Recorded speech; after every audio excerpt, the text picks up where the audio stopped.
संसद के मानसून सत्र में कैबिनेट के फैसले को लेकर मोदी सरकार में सूचना प्रसारण मंत्री रविशंकर प्रसाद, संसदीय कार्य मंत्री प्रहलाद जोशी और रेल मंत्री पीयूष गोयल ने प्रेस कॉन्फ्रेंस की शुरुआत रविशंकर प्रसाद ने की। इस दौरान रविशंकर प्रसाद ने कहा कि निलंबित सांसदों ने नियमों का उल्लंघन किया। उपसभापति ने 13 बार विपक्षी सांसदों से अपनी सीट पर जाने के लिए कहा, लेकिन वह नहीं माने।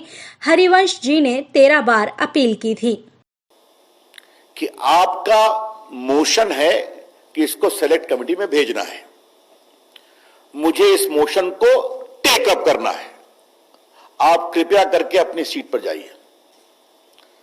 अगर आपको वोटिंग करना है तो आपको मालूम ही है कि वोटिंग के लिए अपनी सीट पर जाना जरूरी है। कुछ लोग ऊपर बैठते हैं, बाकी है।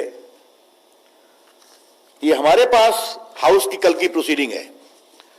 13 बार उपसभापति माननीय हरिवंश जी ने आग्रह किया आप अपनी सीट पर जाएं।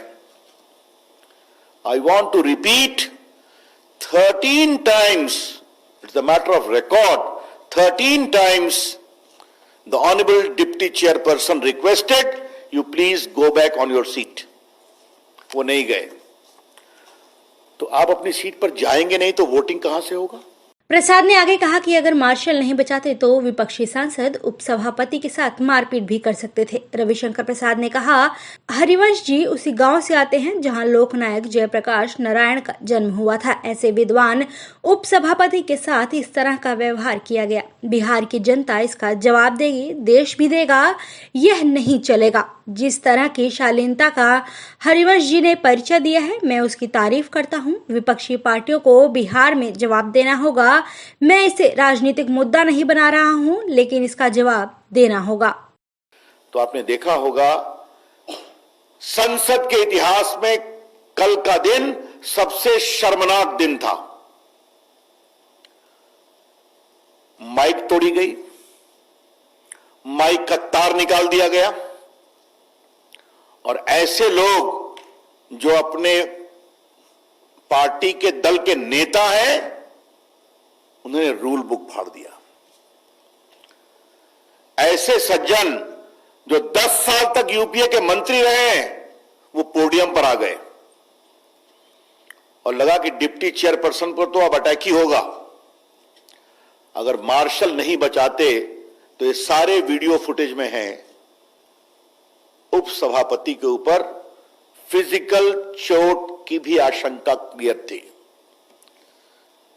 There is enough visual evidence available that if the marshals would not have protected the vice chairperson, deputy chairperson, Shri Harivansh ji, he would have been nearly physically assaulted at what was happening just by his side on the podium.